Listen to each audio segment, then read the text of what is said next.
झूठ भी बोलता है मानव का शरीर, प्रपंच भी करता है मानव का शरीर, बेईमानी भी करता है मानव का शरीर, छल भी करता है मानव का शरीर, प्रपंच भी करता है मानव का शरीर, ये सब करता है।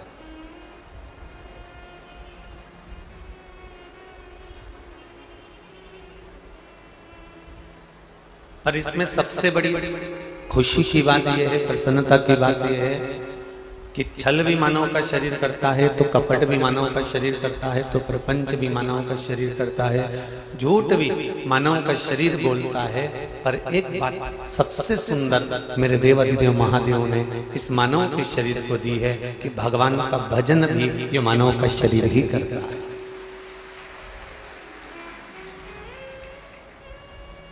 अगर गलत काम के मानव का शरीर कर रहा है तो एक अच्छा काम भी मानव का शरीर कर रहा है।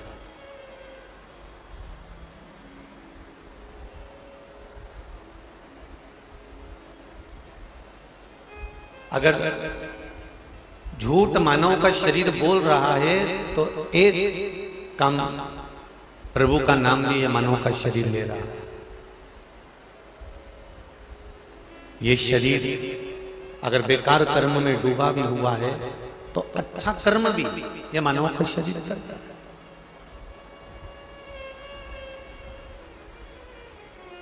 अब कितनी सुंदर बात कही कि इस मानव के शरीर में छल भी है, कपट भी है, बेईमानी भी है, प्रपंच भी है, और इस मानव के शरीर में भगवान का भजन, समर्पण, कीर्तन, मंत्र जाप, नाम जाप, स्मरण भी इस मानव के शरीर। अच्छे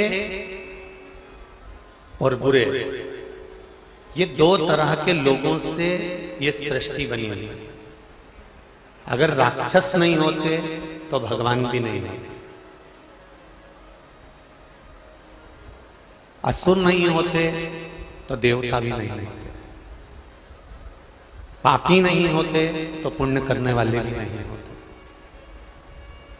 असत्य बोलने वाले नहीं होते तो सत्य बोलने वाले भी नहीं होते, बेईमानी करने वाले नहीं होते तो ईमानदार भी नहीं होते। क्योंकि इसी मानव के शरीर में सब कुछ समाया है, इसी मानव के शरीर में सब कुछ भरा हुआ है। तो ये पूर्ण सृष्टि मेरे मालिक ने, मेरे भोलेनाथ ने, संपूर्ण सृष्टि मेरे देवाधिदेव महादेव ने, ये संपूर्ण सृष्टि का जो निर्माण किया है ये करा ही अच्छे और बुरे लोगों से मिलकर।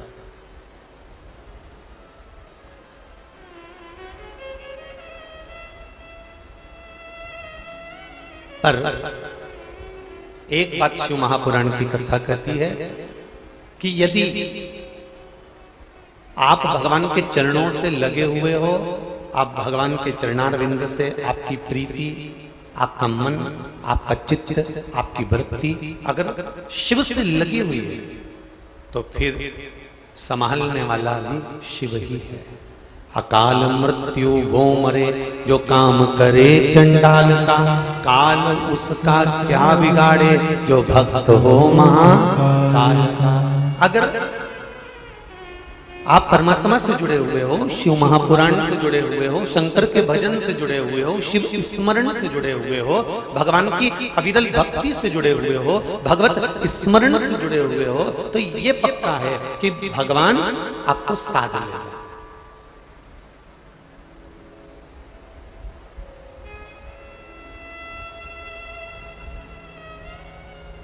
अभी रायसेन की कथा में एक बात कही थी त्रिपुंड शिव महापुराण में, और उससे पहले शिव पंचायत शिव महापुराण में भी कहा था अगर कोई वस्त्र आप पहन रहे हैं, वो वस्त्र अगर भगवान को चढ़ा देंगे फिर पहन लेंगे तो उस वस्त्र की कीमत अपने आप बढ़ जाएगी। आपके घर के बच्चों का विवाह है, शादी है, फंक्शन है, आपने पत्रिका ले जाकर सबसे पहले भगवान को दे दी, तो आपके यहाँ जो कार्यक्रम होगा उसकी कीमत भगवान अपने आप बढ़ा देगा कि किस तरह से उसको करना।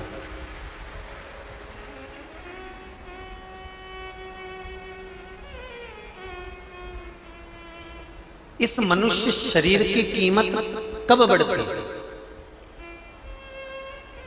इस मानव की देह की कीमत कब बढ़ती है?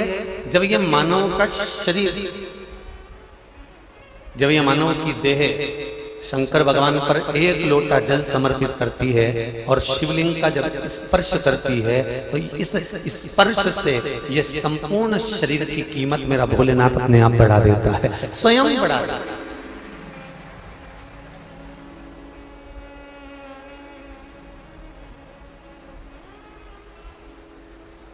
अपने बच्चों को ये मत कहो कि तुम उनके जैसे बनो,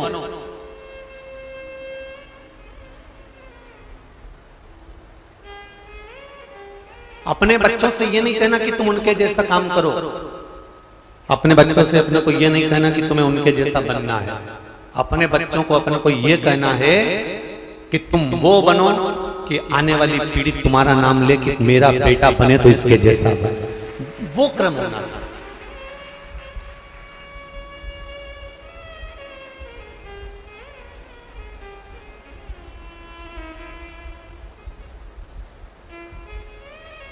श्रवण कुमार अपने माता पिता को जब तीर्थ कराने लेकर गए तो बीच रास्ते में श्रवण कुमार जल भर रहे थे अपने माता पिता के लिए और श्री परशुराम भगवान का आगमन हो गया।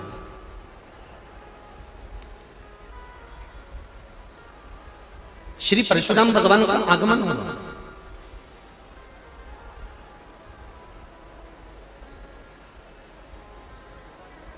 और परशुराम भगवान ने जब देखा कि श्रवण कुमार जल भर रहे हैं तो इनको नहीं मालूम था कि ये श्रवण कुमार है और श्रवण कुमार को ये नहीं मालूम था कि ये परशुराम जी है।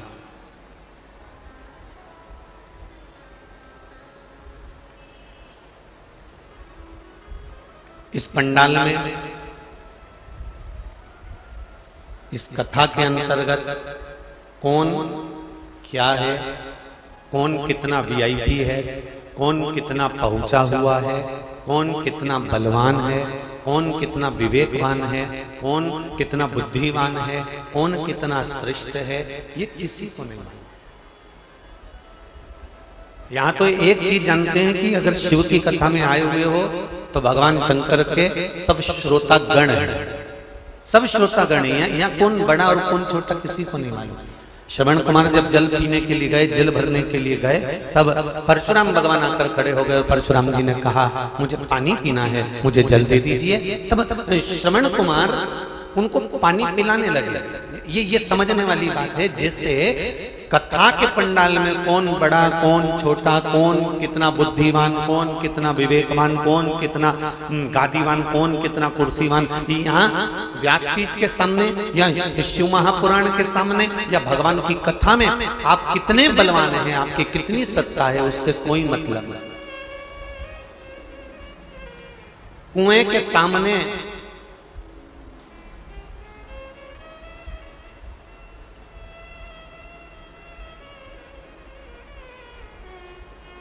कुएं के सामने ये नहीं देखा जाता कि किसकी बाल्टी सुंदर है और किसका घड़ा सुंदर है।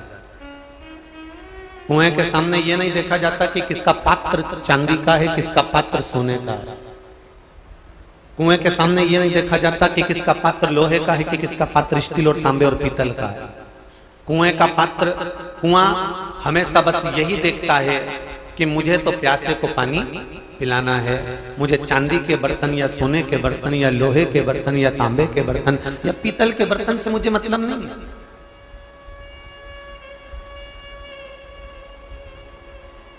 बस कुआं एक बात जरूर कहता है कि जिस पात्र में मैं पानी मेरा रखे वो पात्र बाहर से भले साफ हुआ कि नहीं हुआ, पर अंदर से पात्र साफ होना चाहिए।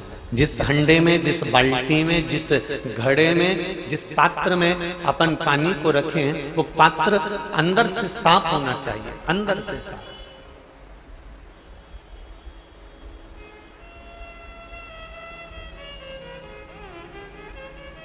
कुआं बस एक ही चीज जानता है। उसी तरह कुआं प्यासे की प्यास बुझाना जानता है और किसकी प्यास बुझाना चाहेगा। अगर कोई गंदी बाल्टी में पानी भर लेगा तो कौन पिएगा? कोई पिएगा कि गंदी बाल्टी का पानी?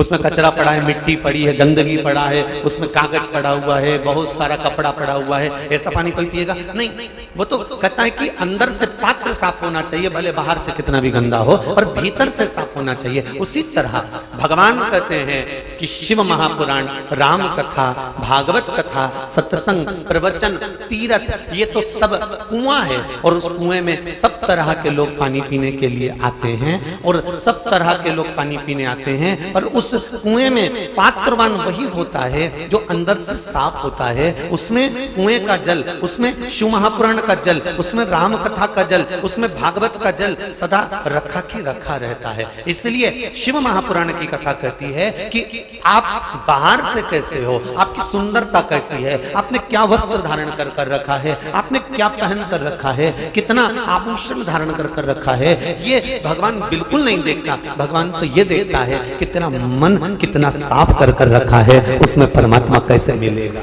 भगवान ये देखता है।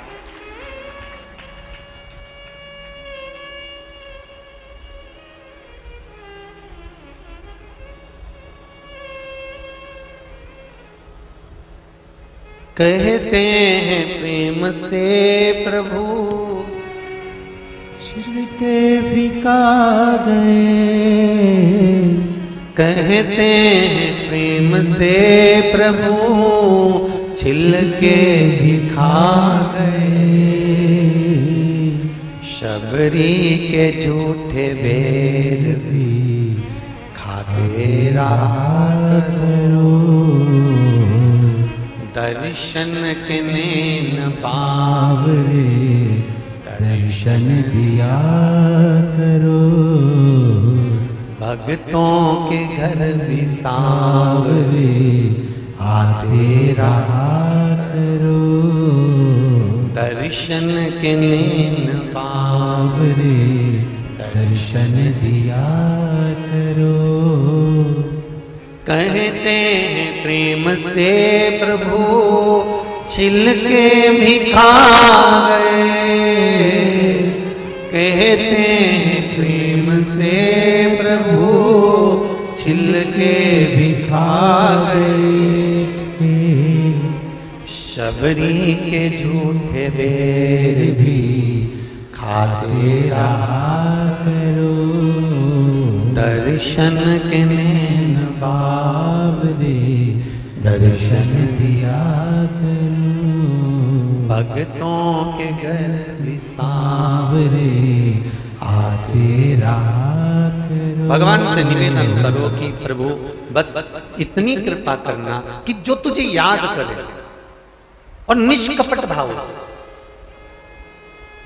कोई छल नहीं, कोई प्रपंच नहीं, कोई दिखावा नहीं।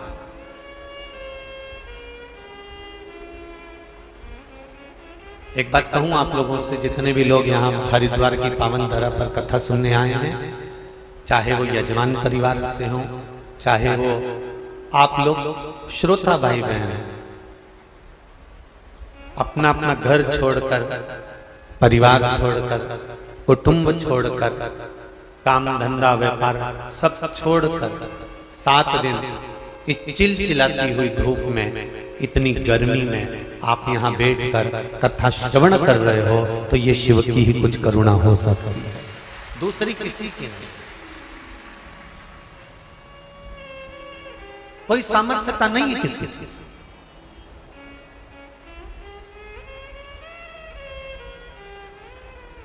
घर पे अगर तुम्हारी बहू तुमसे कह देती ना, मम्मी मेरे घर में शादी है, मेरी साड़ी में पीको और फाल तैयार करना है, जरा चलो ना मेरे साथ बाजार, तो सास कह देती शाम को चलूंगी, अभी नाम मत लेना, दोपहरी का टाइम है।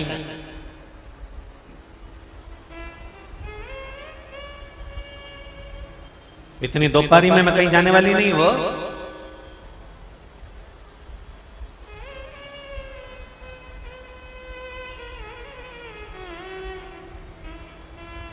हमने दिलीप जी से पूछा, दिनेश जी दिलीप जी से, कि यहां जो गर्मी पड़ रही है, इतनी ही गर्मी हैदराबाद में पड़ती होगी? बराबर बराबर तो होगी कि इससे ज्यादा कम भी हो सकती है। तो वो बोले, कह गुरुदेव थोड़ी बहुत ऊंची नीची होती रहती है। कभी लगता है कि हरिद्वार में गर्मी ज्यादा है, कभी लगता है हैदराबाद में गर्मी ज्यादा है। तो हमने कहा ये थोड़ा चलता रहता है, क्योंकि हरिद्वार भी हाथ से है और हैदराबाद भी हाथ से है। हो सकता है थोड़ा ऊपर नीचे चलता हो, पर शिव महापुराण की कथा कहते हैं। शिव महापुराण की कथा वर्णन करती है, जिसका मन, जिसका चित्त, जिसकी वृत्ति, जिसका हृदय शंकर की कथा में पहुंच जाता है, फिर गर्मी कहां जाती है वो मालूम ही नहीं पड़ पाता है। एक बार चित्त लग गया बस, एक बार मन लग गया बस, एक बार ये मन पहुंच गया बस, फिर उतने में तो भगवान साथ लेता है।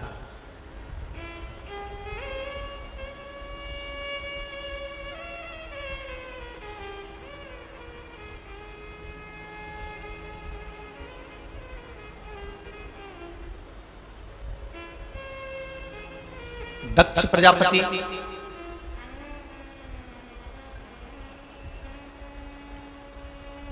भगवान शंकर से द्रोह रखने लगा। द्रोह रखने का या दुश्मनी पालने का कोई दूसरा कारण नहीं था दक्ष प्रजापति का। दक्ष प्रजापति का दुश्मनी पालने का केवल एक कारण था कि मैंने अपने दामाद चंद्रदेव को श्राप दिया था, और उस श्राप को मैंने जो चंद्र को दिया था, तो चंद्र की काया मैंने जब बिगाड़ दी थी, तो ठीक शंकर जी ने क्यों कहा?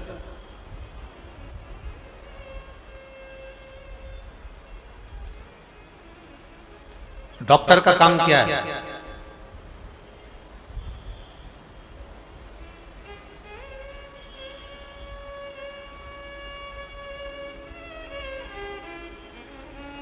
डॉक्टर का काम क्या है? अगर पहचान वाला भी जाए तो उसको इलाज करना है, और अगर एट ए टाइम पर कोई अचानक कोई एकदम, मान लो तुम्हारा दुश्मन भी अगर सामने पड़ा हुआ है, तो कोई लाकर तुम्हारे सामने छोड़ दिया है, तो तुमको इलाज करना है। डॉक्टर का काम है ये डॉक्टर का करना है। अपना आया तो भी स्वीकार करा, और पराया आया तो भी स्वीकार करा। डॉक्टर दोनों को स्वीकार करता है।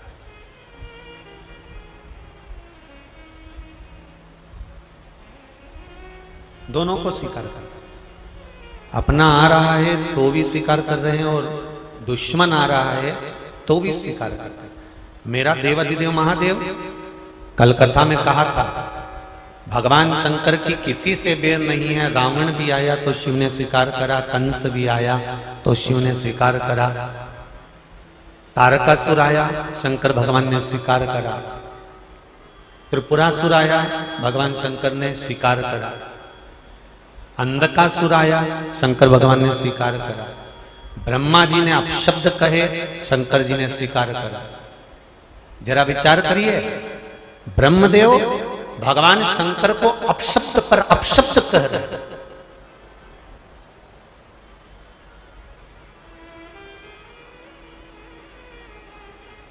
ब्रह्मा जी कह रहे हैं ये शिवलिंग, कोई शिवलिंग है? एक पत्र आया है, किसी ने लिखा है,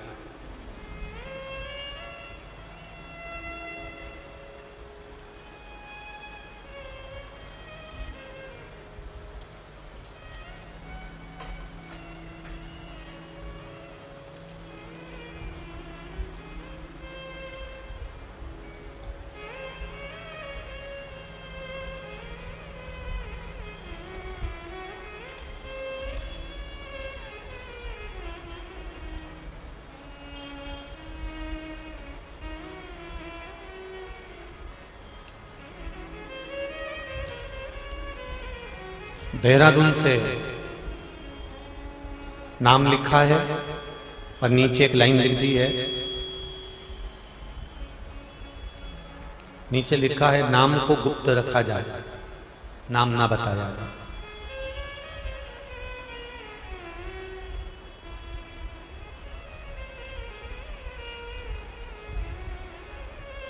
गुरुजी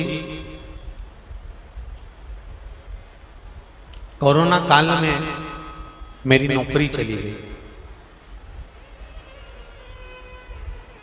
जब कोरोना काल में नौकरी चली गई तब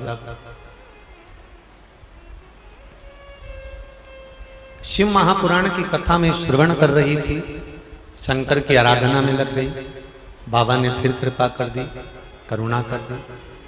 पर एक बात बताना चाहती हूं गुरुदेव, मेरी इतनी उम्र नहीं है।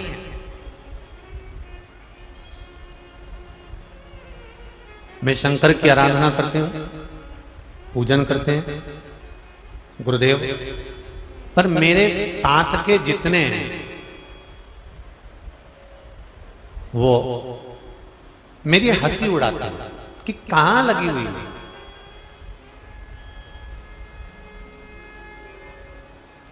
क्या होता है शिव जी पे एक लोटा पानी चढ़ाने से? क्या होता है शंकर भगवान को चावल चढ़ाने से? क्या होता है शिव की आराधना करने से? मेरे दोस्त मेरी हंसी उड़ाते हैं, कहते हैं ये तो सब ढोंग है, ये सब प्रपंच है, ये सब बनाई हुई अड़भंग कहानियां हैं। गुरुदेव, मेरे सारे दोस्त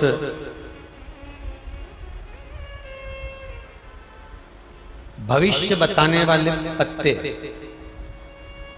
टेशो कार्ड में जुड़े हुए हैं। उनको अगर हम कहते हैं कि आप शिव मंदिर चलो, भगवान का भजन करो, कीर्तन करो या शंकर जी पर एक लोटा पानी चढ़ाओ, उनको वो ठीक नहीं लगता। एक कार्ड जिसमें पत्ते होते हैं, उस कार्ड में उसके द्वारा कोई उपाय किया जाता है, कोई क्रम किया जाता है, वो हमारे इस भाव में वर्णन नहीं है गुरुदेव। गुरुजी, मैं क्या करूं कि मेरे जितने मित्र दोस्त जो ये कार्ड के चक्कर में पड़े हुए हैं और इस फालतू चीजों में लगे हुए हैं और हमारे धर्म को नहीं मानते, दूसरे धर्म की बड़ी तारीफ करते हैं, दूसरे धर्म की बड़ी प्रशंसा करते हैं, मैं क्या करूं कि वो मेरे ऊपर हंसे ना, और उनको भी मैं खींच कर अपने शंकर के चरणों में लाकर छोड़ दूं। उसके लिए मैं क्या करूं? मेरा ऐसी बेटी और बेटों से निवेदन है कि आपके मित्र, आपके दोस्त गलत जगह जा रहे हैं, गलत मार्ग पर जा रहे हैं, किसी अन्य बाबा जोगी के चक्कर में या किसी अन्य चीज में पड़ गए हैं। आपको कुछ नहीं करना, आप तो एक काम करो, वो तुम्हारी हंसी उड़ाते हैं, तुम्हारे लिए ठिठोली करते हैं, आप शब्द कहते हैं। शिव महापुराण की कथा कहती है 33 कोटि देवताओं को उठाकर देख लीजिए, ऐसा कोई देवता बता दो जिसने शंकर भगवान पर उंगली ना उठाई। उसके बाद भी किसी एक देवता का नाम बता दो जिसके नाम के आगे महादेव लिखा हो, महासंबोधन जुड़ा हो।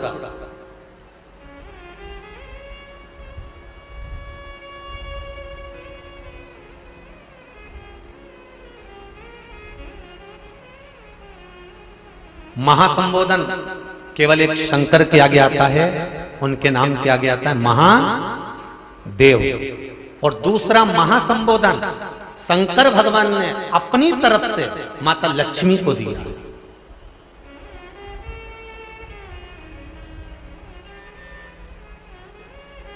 जब भगवान विष्णु के साथ में लक्ष्मी जी का विवाह करवाया तो लक्ष्मी जी की मां माता ख्याति देवी भगवान शंकर के साथ में लक्ष्मी जी का विवाह करना चाहती थी, पर भगवान शिव ने कहा नहीं माता ख्याति, आप अपनी पुत्री लक्ष्मी का विवाह नारायण के साथ में करिए। लक्ष्मी इतनी प्रसन्न हो गई क्योंकि वो नारायण जी को चाहती थी। लक्ष्मी जी ने भोलेनाथ जी के चरणों को प्रणाम कर कर कहा, देवाधिदेव महादेव, आपने मेरा विवाह भगवान विष्णु के साथ कराया है, आप जो कहें मैं सेवा करने को तैयार हूं। शिव जी ने कहा बस एक काम करो लक्ष्मी, बेलपत्री के वृक्ष के नीचे, और शंकर भगवान कह रहे हैं मेरे मंदिर की चौखट पर 2 जगह पर तू हमेशा बैठी मिलना, 2 जगह पर। एक बेलपत्री की जड़ के नीचे, बेलपत्री के वृक्ष के नीचे, और दूसरा शंकर भगवान के मंदिर के द्वार पर, चौखट पर तू बैठी मिलना। और सुन लक्ष्मी, आज तूने मुझसे पूछा कि आप आज्ञा करें, मैं इतना खुश हूं कि अपना महासंबोधन, जो महादेव का महासंबोधन है, शिव कहते हैं मेरा महासंबोधन मैंने अपनी पार्वती को भी नहीं दिया, पर मैं तुझे प्रदान करता हूं। आज से तू लक्ष्मी नहीं, क्या नाम होगा? महालक्ष्मी कहलाएगा।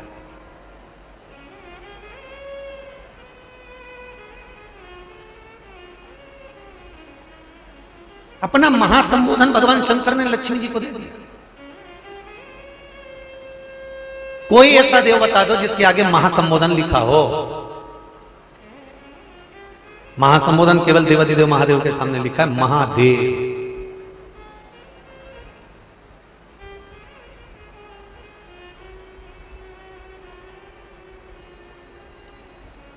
उन्होंने अपने पास 33 कोटि देवताओं में केवल संबोधन एक। तो मेरा निवेदन है कि जो कह रहे हैं कि हम क्या करें कि सबको अपनी ओर ले आए, सबको अपनी ओर खींच लाएं, तुम्हें कुछ नहीं करना। दुनिया के लोग हंसी उड़ाएंगे, भगवान शंकर को नहीं छोड़ा, भगवान राम को नहीं छोड़ा, भगवान कृष्ण को नहीं छोड़ा, तुम्हें कौन छोड़ने वाला?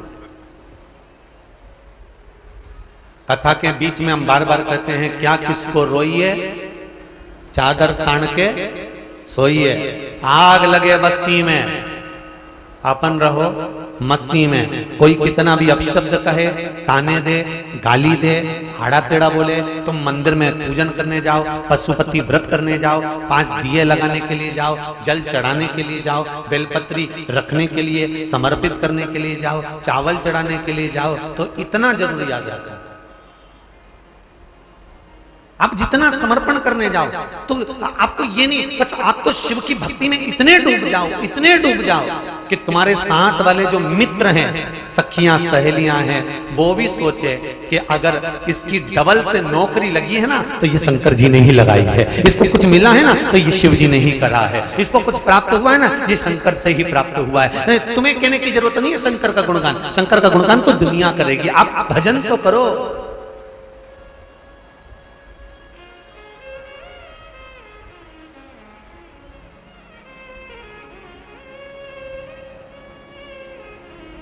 कर सेवा तू लगन लगाकर, मन में सच्चा भाव जगाकर, ये की आंखें खोलो रे अब वल्लभ के बोलो। आप भजन तो करो, स्मरण तो करो, चित्तवृत्ति धारण तो करो, आप शिव की आराधना में लगो तो। फिर किसी एक माता ने प्रश्न किया, पत्र लिखा हुआ है, एकादशी के दिन शंकर भगवान को चावल का दाना चढ़ाना चाहिए कि नहीं चाहिए?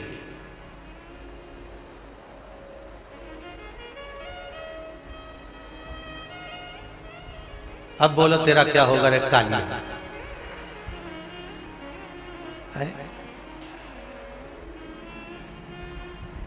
चलो ठीक है। बीमार व्यक्ति से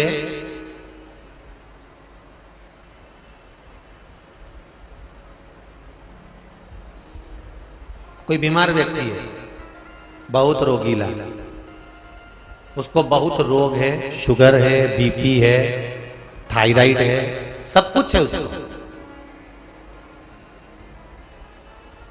और वो रोगीला व्यक्ति जब डॉक्टर के पास जाकर पूछे, डॉक्टर साहब मेरी तबीयत ठीक नहीं रहती है, मैं बहुत कष्ट में रहती हूँ, बहुत तकलीफ है शरीर में, और अभी सावन का महीने का व्रत आ रहा है डॉक्टर साहब, 1 महीना में व्रत करती थी पहले, करूं कि नहीं करूं? तो डॉक्टर साहब क्या बोलेंगे? बोलते जाओ जरा जम के। डॉक्टर बोलेगा कि आप व्रत मत करो। डॉक्टर एक बात कहेंगे, शरीर स्वस्थ रखना है, व्रत बाद में हो जाएगा, अगले वर्ष कर लेना, पर अभी शरीर को सही रखने के लिए दोनों समय अच्छे पेट भरकर सात्विक भोजन करो और अपने शरीर को ठीक करो। सात्विक भोजन अपने शरीर को, व्रत बाद में भी हो जाए, अगले वर्ष हो जाए।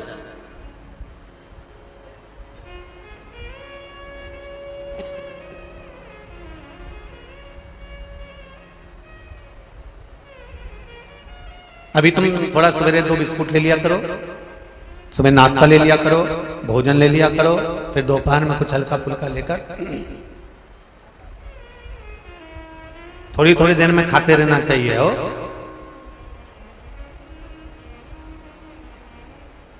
थोड़ा थोड़ा खाओ, थोड़ी थोड़ी देर में खाओ, एक साथ सुरसा जैसे मत निपटा जाए, थोड़ा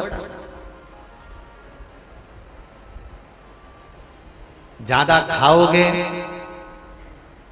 और ज्यादा कमाओगे तो दूसरों को कष्ट नहीं होगा, कष्ट खुद को होगा।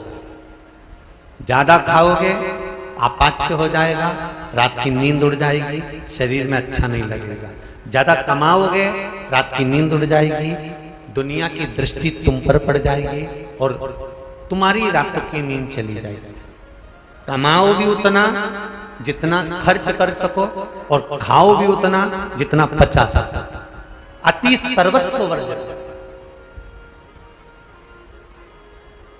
डॉक्टर कहेंगे अभी ये तुम्हारा व्रत जो है ना अगले साल कर लेना, इस साल मत करिए, इस साल तो आराम से भोजन वोजन करो तुम लोग, बढ़िया प्रेम से खाओ पिए। तो उसी तरह किसी ने पूछा कि चावल का दाना एकादशी पर भगवान शंकर को चढ़ा सकते हैं, चावल का दाना शंकर जी को चढ़ाते क्यों है, पहले तो वो समझ लें।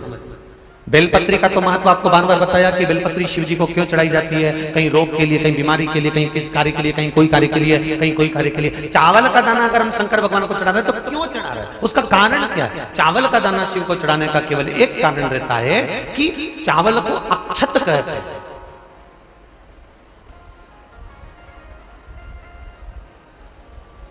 अक्षत का मतलब होता है अक्षय।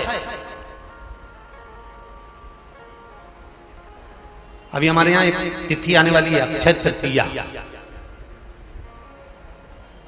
उसका मतलब क्या होता है? अक्षय, जिसका कभी क्षय ना हो। जब हम भगवान शंकर को चावल का दाना चढ़ाते हैं, जैसे बहुत ध्यान दीजिएगा महाराज, बहुत समझने वाली बात है, बहुत ध्यान से।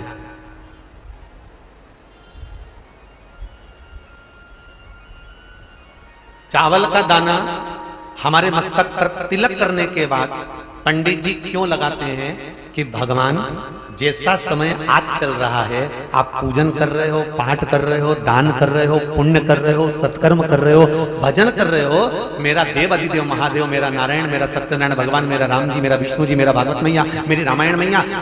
ब्राह्मण मस्तक पर तिलक लगाने के बाद चावल इसलिए लगाता है कि जैसा समय आज चल रहा है, भगवान तुमको ऐसा ही समय बनाकर रखे और तुम ऐसे ही चार चांद लगाते रहो, दान पुण्य संकीर्तन करते रहो। इसलिए मस्तक पर चावल का दाना लगाया है।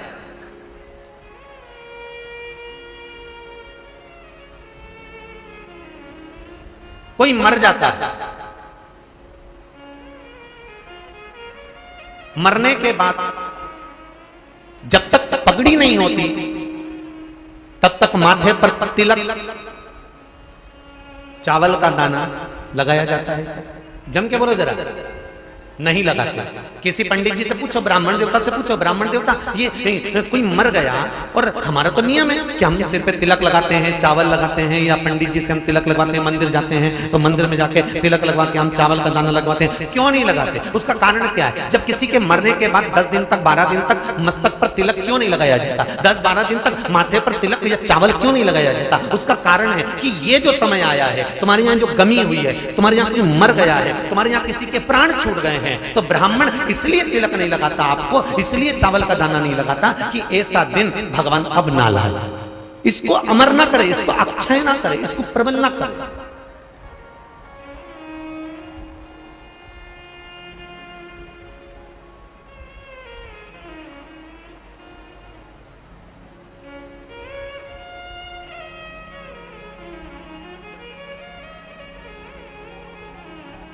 और जब चावल का दाना तो यहाँ शिव महापुराण की कथा करी, चावल का दाना हम शिव जी को क्यों चढ़ाते हैं, भगवान को क्यों समर्पित करते हैं, भगवान के पूजन में अक्षत क्यों समर्पित करते हैं, चावल क्यों समर्पित करते हैं, उसका कारण क्या है। तो कहा आज मैंने जब चावल का दाना आपको समर्पित करा है, जिस भाव से, जिस विश्वास से, जिस श्रद्धा से, जिस मन से मैं आपको रिझा रही हूं, हे भोलेनाथ मेरी ये मनोकामना पूर्ण कर, इसको अक्षय कर देना, इसको अमर कर देना, बस इतनी कृपा आप कर। अब किसी ने पूछा एकादशी के दिन चावल चढ़ाएं कि नहीं चढ़ाएं, तो यहां तो सीधी सीधी बात है, बीमारी देखकर थोड़ी ना आती है कि नवरात्र चल रहे हैं कि सावन का सोमवार चल रहा है, बीमारी तो बीमारी। तुम चावल मत खा। तिरुपति कौन कौन गया, हाथ उठाओ, ठीक है। जगन्नाथ जी कौन कौन गया, हाथ उठाओ, हाँ ठीक है। द्वारका जी कौन कौन गया, हाथ उठाओ, ठीक है। बद्रीनाथ कौन कौन गया, हाथ उठाओ, ठीक है।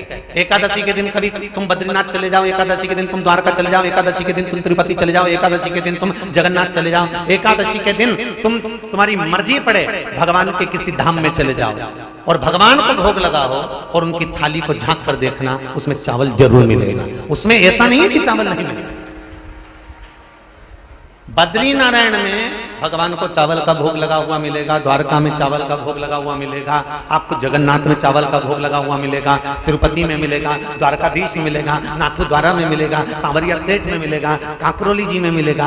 आप जहां जाओगे वहां पर एकादशी के दिन भगवान को चावल आएगा, क्योंकि भगवान के लिए परहेज नहीं है। जो काम में डूबा हुआ है, जो आसक्ति में डूबा हुआ है, जो लोभ में डूबा हुआ है, जो वासनाओं में डूबा हुआ है, जो तृष्णा में डूबा हुआ है, और जो माता के गर्भ से जन्म लिया, एकादशी के दिन चावल उसको नहीं खाना। अब हमारे यहां तो कहावत में कहते हैं, राम जी की जब स्तुति गाते हैं तो कहते हैं भय प्रगट, आती है आप लोगों को, एक लाइन तो आती होगी, गाओ जरा। भय प्रगट दीन कौशल। अब रामचरितमानस में कहा भय प्रगट कृपाला, प्रगट मतलब एकदम सामने आ गए। यहां लिखा है पेदा भय लाला। अगर तुलसीदास जी लिखते तो जन्म लिया होता राम जी ने तो तुलसीदास बाबा लिख देते कि पेदा भय, माता के गर्भ से इनका जन्म हो। नहीं नहीं नहीं, यहां कहा भय प्रगट कृपाला दीन कौशल्या, यहां प्रगट है।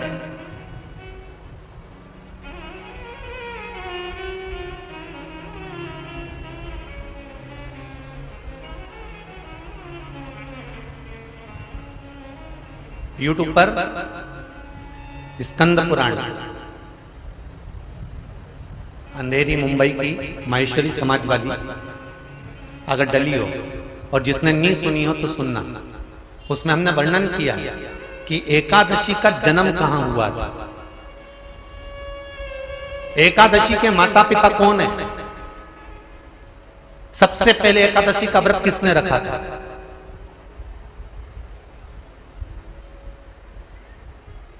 एकादशी का जन्म स्थान कहां है।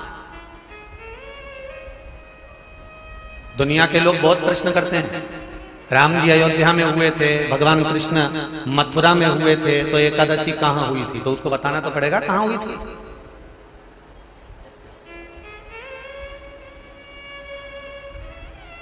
उसमें हमने वर्णन किया कि एकादशी के माता पिता कौन है, एकादशी का व्रत सबसे पहले किसने करा, एकादशी का जन्म कहां हुआ, एकादशी को क्यों चावल नहीं खाते, एकादशी के दूसरे दिन चावल का दाना खाना क्यों जरूरी है।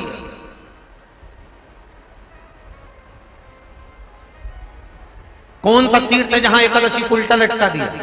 एक एक चीज का वर्णन स्कंद पुराण सब चीजों का वर्णन कर देता है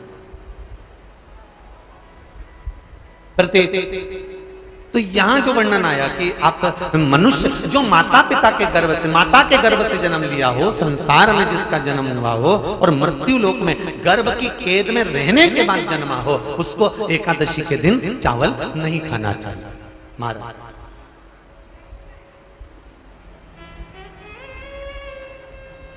पर यहां शास्त्र ये नहीं कहता कि भगवान को चावल नहीं चढ़ाना चाहिए। यहां शास्त्र कहता है आप शिव जी को चाहे एकादशी हो, चाहे द्वादशी हो, चाहे प्रदोष हो, चाहे पूर्णिमा हो, चाहे अमावस्या हो, चावल का दाना आप भगवान शिव को समर्पित कर सकते हो। और ज्यादा नहीं, शंकर कभी ये नहीं कहते कि मुझे बहुत सारा चढ़ा। शंकर जी की कथा कहती है कितना, मात्र एक चावल का दाना। हम तो उनसे भी कहेंगे जो लोग कहते हैं ना कि हम आज हमारा सावन का महीना है तो आज हमें भगवान को 1.25 लाख बेलपत्र चढ़ाएंगे, तो कोई कहता हम 1000 बेलपत्र चढ़ाएंगे, तो कोई के हम 5000 चढ़ाएंगे, कोई के हम 50,000 चढ़ाएंगे। मेरा निवेदन केवल इतना है, तुम तो एक चढ़ा। और ये भी जरूरी नहीं है, एक बेलपत्र भी कब चढ़ाई जाती है शंकर भगवान को, जब तुमने किसी एक बेलपत्र का पेड़ लगाया होगा और वो पेड़ बड़ा हो गया होगा, तब तुम हकदार बनते हो कि किसी के पेड़ की बेलपत्र तोड़कर शिव को चढ़ाई जाए। लगाया पेड़ मिल गया बेलपत्री का, और तुम तो डंडा लेके खड़ी हो गई और तुरंत तो सारा झड़ा और जितना बेलपत्री का पेड़ था सारा की सारा उनको बिना पत्ते का कर दिया। अब दूसरा ढूंढ रही है। तुम्हारे यहाँ है क्या? अब दूसरा ढूंढने की तैयारी। और दूसरा जब पूरा क्लीन हो गया फिर तीसरा ढूंढने चली, तीसरा ढूंढने गई, फिर कहा तुम्हारे यहाँ है क्या? तो कई लोग ऐसे होंगे। ये गर्मी चली जाए, जैसे पिछले वर्ष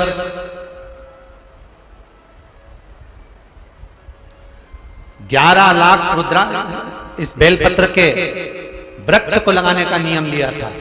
अब की बार जैसे गर्मी जाए तैयारी करके बैठ जाना, बारिश चालू हो और जितने लोग शिव महापुराण की कथा सुन रहे हो आस्था चैनल पर, फेसबुक, यूट्यूब पर और यहाँ पंडाल में, एक बेलपत्री का वृक्ष अपने को लगाना चालू करना अपने द्वारा। क्योंकि भक्त बढ़ गए, बेलपत्री कम पड़ने लगी। बोलो सही है कि गलत है? अब शिव के भक्त इतने बढ़ गए कि बेलपत्रियां कम पड़ने लगी। अब एक व्यक्ति भी चढ़ाए तो 2 तो चढ़ाए, अब एक वृक्ष में कितनी लगेगी बताओ जरा, ईमानदारी की बात हो। अब तुम सब तोड़ सब ले गई सब, और अभी इंतजार कर रही, अभी उगेगी। अब बेलपत्री का वृक्ष भी सोच रहा है, अरे ओ कमला तू अपने घर जा, रहने दे, अभी और उगने वाले। नियम बना।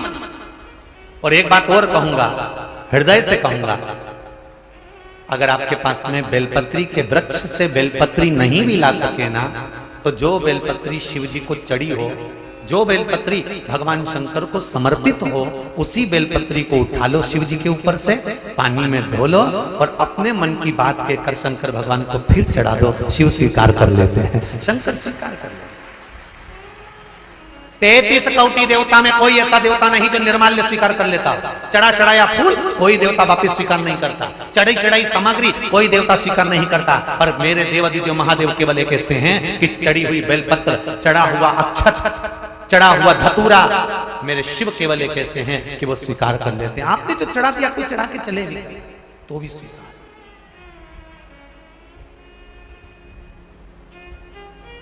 इतना सरल देव है मेरे देव महादेव, इतने सरल। सारे देवताओं के लड्डू, पेड़ा, गुलाब जामुन, आरती, भजिया, पकौड़ा चाहिए, शंकर जी को चाहिए हैं? कुछ सरल सहज। जरा देखिए, एक दुश्मन जब दुश्मनी करता है तो कितनी विचित्र दुश्मनी करता होगा। अपनी बेटी सती का विवाह शिव के साथ पक्का कर दिया था। सारे देवताओं में बात हो गई थी कि मेरी बेटी सती शिव को बिहाएगी। उसके बाद जो दुश्मनी चालू हुई है, जो द्रोह चालू हुआ है, तो वो द्रोह कहां तक पहुंच गया?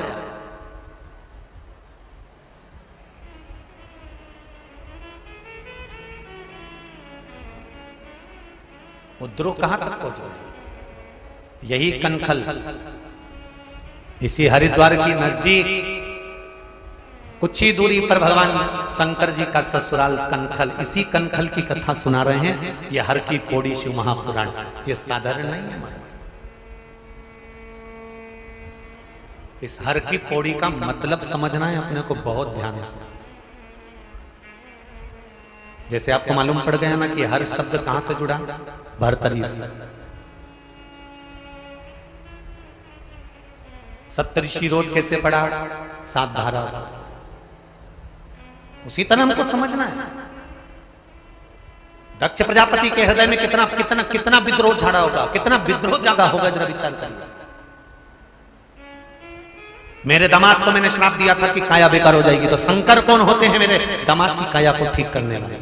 डॉक्टर के सामने अगर उसका दुश्मन भी आ जाता है तो भी वो उसका इलाज करता है, उसको मार नहीं देता, क्योंकि वो डॉक्टर है। उसको परमात्मा ने कुछ दिया है तो वो उसका प्रयोग करता है। बहुत ध्यान देना, डॉक्टर अगर अपने और पराये का भेद करता है तो डॉक्टर के हाथ से मरीज के ठीक होने का जो यश होता है वो समाप्त हो जाता है। टीचर एक स्टूडेंट पर ज्यादा ध्यान दे और दूसरे स्टूडेंट पर ध्यान नहीं देता। क्यों? क्योंकि ये मेरे पास ट्यूशन पढ़ने आता है, ये मेरे पास कोचिंग लेने आता है, तो मैं इसको अच्छे से ध्यान दूंगा, इसको अच्छे से पढ़ाऊंगा, इसको अच्छे से बताऊंगा। और ये मेरे पास कोचिंग नहीं आता, ये मेरे पास ट्यूशन नहीं आता, तो इस पर मैं ध्यान नहीं दूंगा। तो टीचर का भी जीवन बेकार हो जाता है। आ जाओ महाभारत की कथा। गुरु द्रोणाचार्य एकलव्य से क्या मांगा था? अरे जम के बोलो जरा। अंगूठा। ना तो गुरु द्रोणाचार्य ने एकलव्य को पढ़ाया, ना गुरु द्रोणाचार्य ने एकलव्य को एक क्षण के लिए भी बैठकर ज्ञान दिया, ना गुरु द्रोणाचार्य ने एकलव्य को कुछ बताया, ना गुरु द्रोणाचार्य ने एकलव्य को कुछ कहा। उसके बाद भी अर्जुन से भी ज्यादा अगर कोई विद्वान था तो वो एकलव्य था।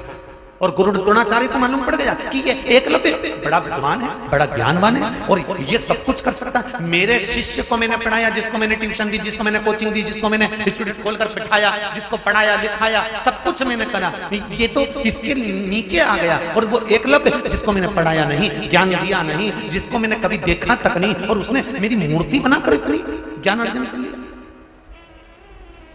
कोई कोई होते हैं जिनको माँ बाप खूब पढ़ाते हैं और वो अच्छे अच्छे कॉलेज में, अच्छे अच्छे स्कूल में जाते हैं और खूब खर्चा करते हैं। और कोई कोई ऐसे होते हैं भले उसी स्कूल में पढ़ते हैं पर कोचिंग नहीं कर पाते, तो अपने दोस्त से कहते हैं, दोस्त तेरी किताब दे देगा क्या, तेरी बुक दे देगा क्या, मैं अभी पढ़ के आता हूँ, अभी मैं तैयारी कर रहा था, मेरा एग्जाम है कल, तेरा भी एग्जाम है ना, तो तूने तो पढ़ लिया होगा। हाँ मैंने तो सब पढ़ लिया, मेरे टीचर ने मुझे कोचिंग में सब पढ़ा दिया, ले किताब ले जा, ये 20 क्वेश्चन ले जा, ये ले जा,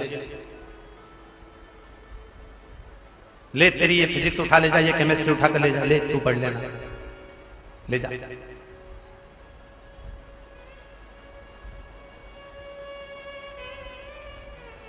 अब गुरु द्रोणाचार्य के लिए अर्जुन प्रिय है, एकलव्य प्रिय नहीं है। तो उन्होंने सोचा कि मेरे शिष्य का नाम कैसे चलेगा, तो उन्होंने कहा इसका अंगूठा ही कटवा लेता।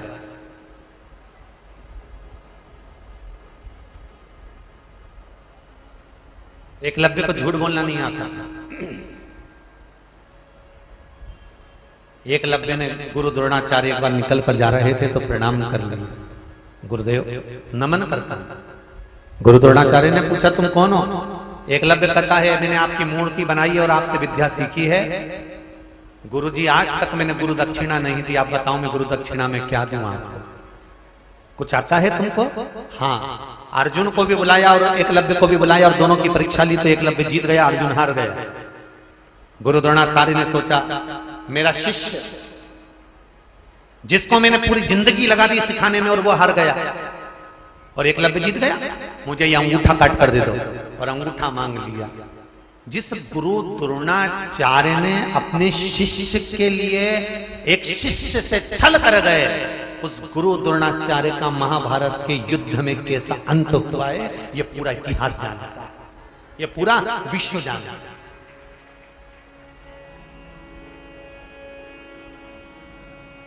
मत बुरे कर्म कर बंदे वरना पछताएगा। भगवान की आंखों से तू बच नहीं पाएगा, तू बच नहीं पाएगा। अरे ओ अज्ञानी मत कर नादानी, तेरे कर्म का फल भी तू ही पाएगा। जैसा किया तूने तेरे आगे आएगा। मत बुरे कर्म कर बंदे वरना पछताएगा। भगवान की आंखों से तू बच नहीं पाएगा, तू बच नहीं पाएगा। आप अच्छा कर्म करो। एक टीचर अपने स्टूडेंट के साथ छल ना करे, एक डॉक्टर अपने मरीज के साथ छल ना करे, तो ये शिव की कथा कहती है कि भगवान भी उसकी जिंदगी के साथ कभी छल नहीं करता है, कभी नहीं करेगा।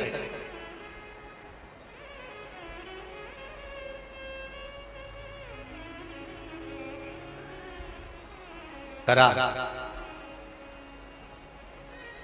अब शिव कौन है, शंकर कौन है?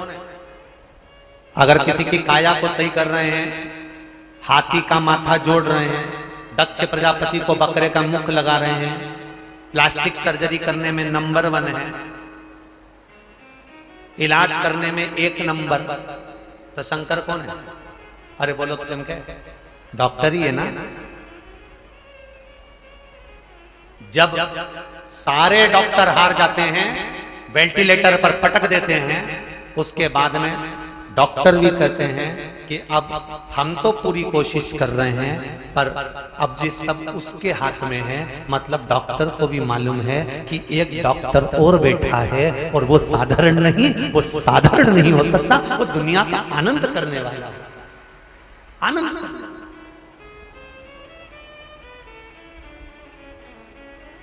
उस महाकाल के आगे काल भी हार जाता है।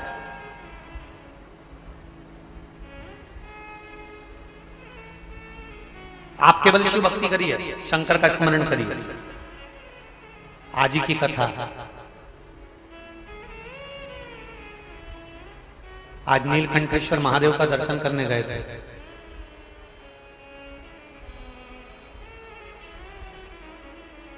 बावन किलोमीटर ऊपर है,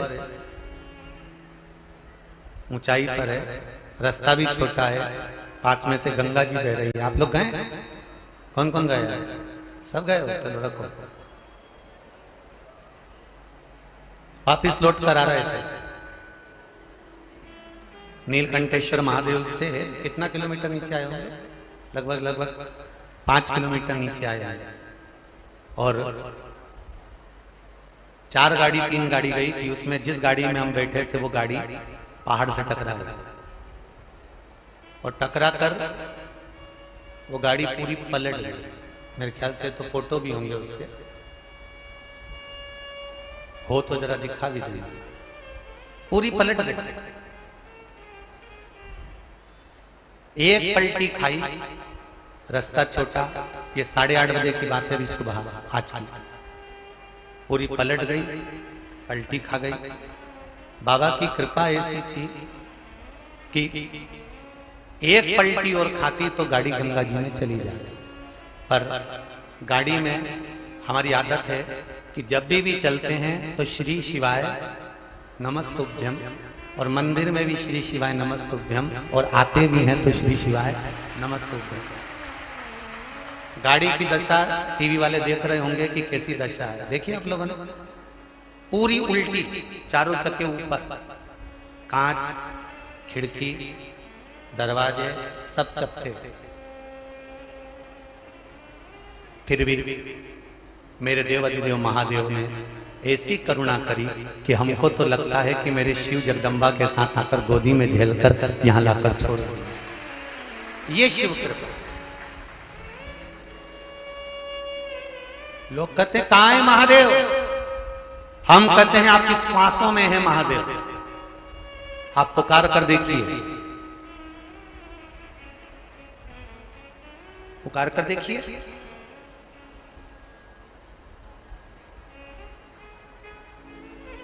बस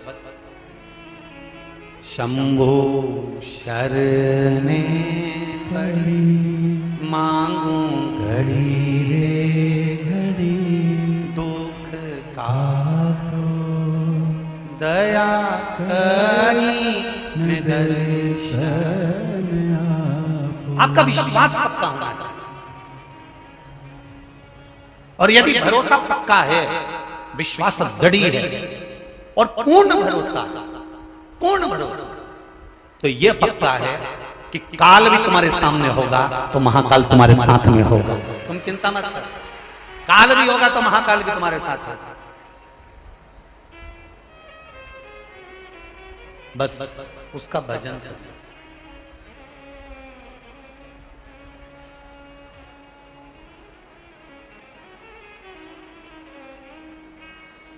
केवल इसका स्मरण। तेरे डमरू की धुन।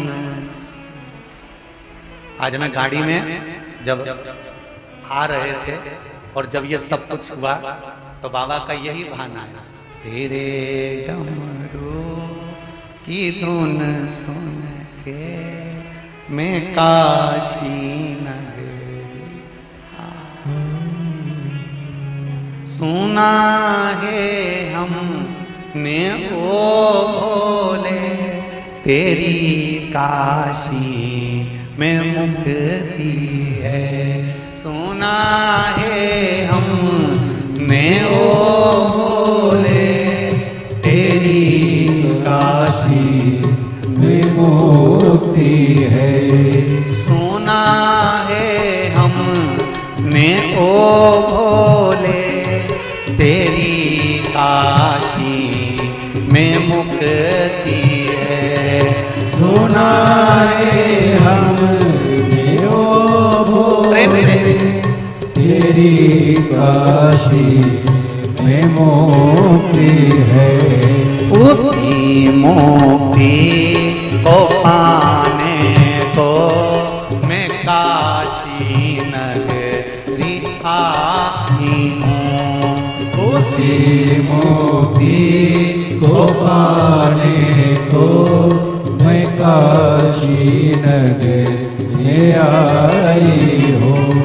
मेरे भोले ओ बम भोले, मैं काशी नगरी आई हूँ। मेरे भोले ओ बम भोले, मैं काशी नगरी आई हूँ।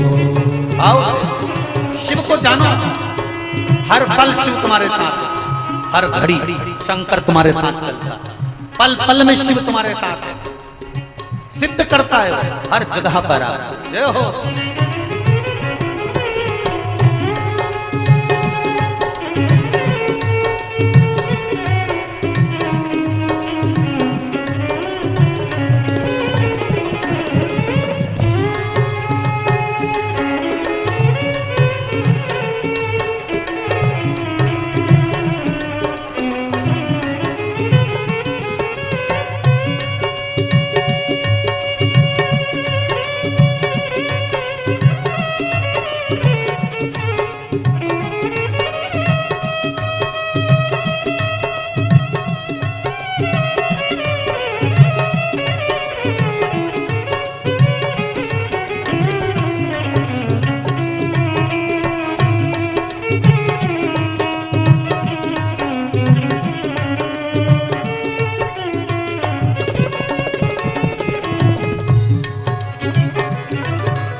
हर हर भोले।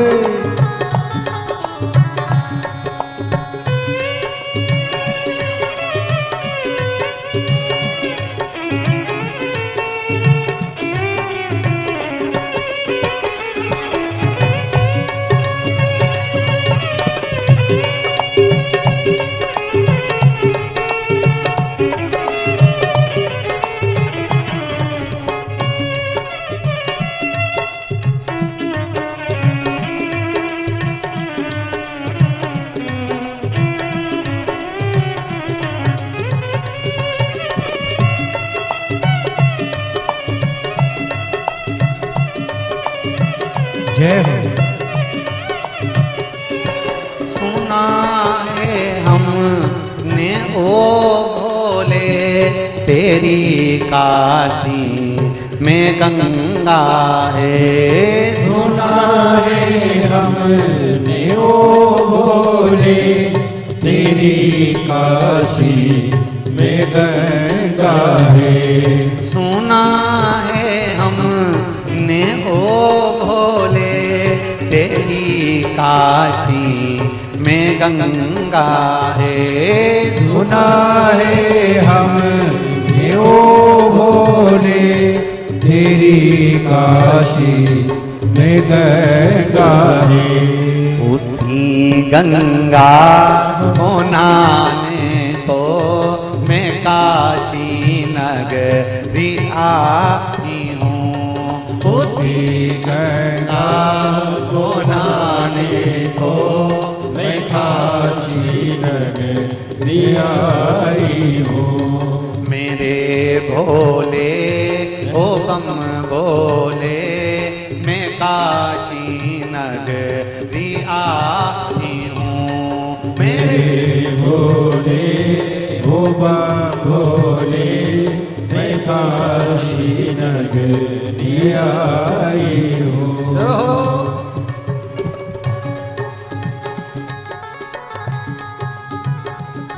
हर हर महादेव।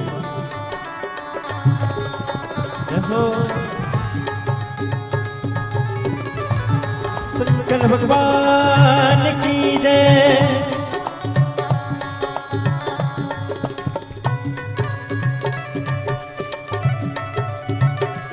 जय हो।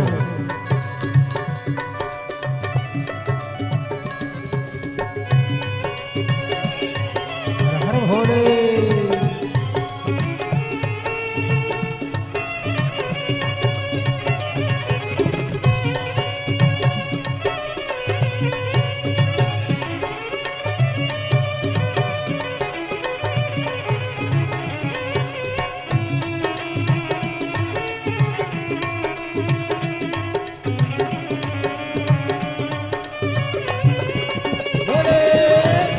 भोरे भोरे।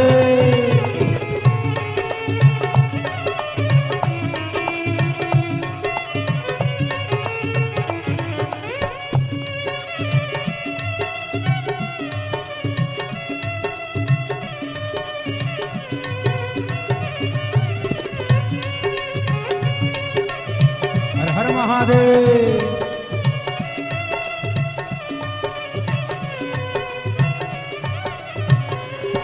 सुना है हमने ओ भोले तेरी काशी में गौरा है। ओ सुना है हमने ओ भोले तेरी काशी में गौरा है।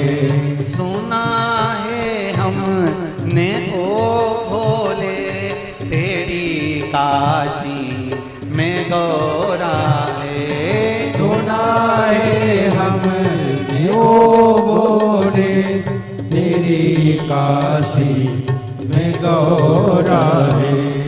उसी गौरा को पाने को मैं काशी नगरी आई हूँ। उसी गौरा को पाने को मैं काशी नगरी आई हूँ। मेरे भोले ओ बम भोले मैं काशी नगरी आई हूँ। मेरे भोले ओ बम भोले मैं काशी नगरी आई हूँ। मेरे भोले ओ बम भोले मैं काशी नगरी आई हूँ। मेरे भोले ओ बम भोले मैं काशी नगरी आई हूँ। मैं काशी नगरी आई हूँ। मैं काशी नगरी आई हूँ।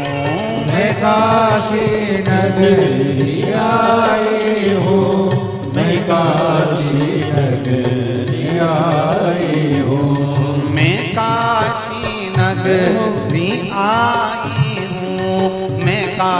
काशी नगरी आई हूँ, मैं काशी नगरी आई हूँ, मैं काशी नगरी आई हूँ। मेरे भोले ओ हम बोले, मैं काशी नगरी आई हूँ। मेरे भोले ओ बम भोले, मैं काशी नगरी आई हूँ। मेरे भोले ओ बम भोले, मैं काशी नगरी आई हूँ। मेरे भोले ओ बम भोले, मैं काशी नगरी आई हूँ। मैं काशी नगरी आई हूँ। मैं काशी नगरी आई हूँ। मैं काशी नगरी आई हूँ। मैं काशी नगरी आई हूँ। मैं काशी नगरी आई हूँ। मैं काशी नगरी आई हूँ। हर हर महादेव है। भगवान शिव की कथा कहती है, आप अगर विश्वास रखे हो, भरोसा दृढ़ है, विश्वास पक्का है, तो ये मानकर चलना कि शिव तुम्हारे साथ हर पल हर घड़ी हर क्षण खड़ा है। अकाल मृत्यु वो मरे जो काम करे चंडाल का, काल उसका क्या बिगाड़े जो भक्त हो महा। शिव की उपासना, शंकर की आराधना, मेरे शिव की भक्ति सुख देने वाली। श्री बोलो जरा, हर की पौड़ी है, गंगा का घाट, कंकन में शंकर, दिल से बोलिए श्री शिवाय नमस्तुभ्यं, श्री शिवाय नमस्तुभ्यं, श्री शिवाय नमस्तुभ्यं, श्री शिवाय नमस्तुभ्यं, श्री शिवाय नमस्तुभ्यं। आराधना शिव की भक्ति शिव की। दक्ष प्रजापति को क्रोध आ गया, मेरे दामाद को मैंने श्राप दिया था और शंकर ने ठीक कर दिया।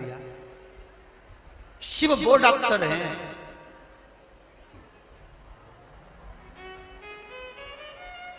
वो महामृत्युंजय जो मृत्यु को भी जीत जाए,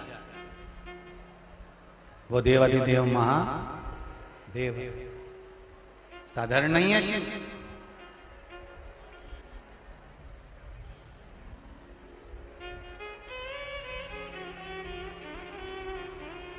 शंकर की आराधना सहज नहीं। आया दक्ष प्रजापति को क्रोध आया,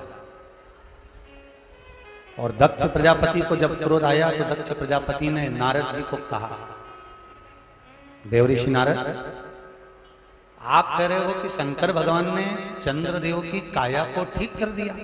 हाँ, चंद्रदेव ने ऐसा करा क्या था जो उसकी काया ठीक हो गई? क्या करा था? पार्थिव शिवलिंग का निर्माण किया था। पार्थिव शिवलिंग के निर्माण में शंकर की आराधना में कितना बल होता है, ये देखो, ये पत्र में लिखा।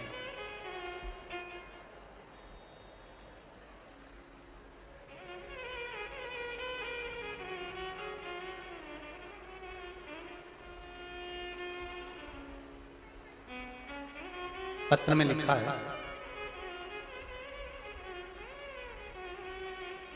रानी जी शर्मा, रामनगर नैनीताल से आई हैं।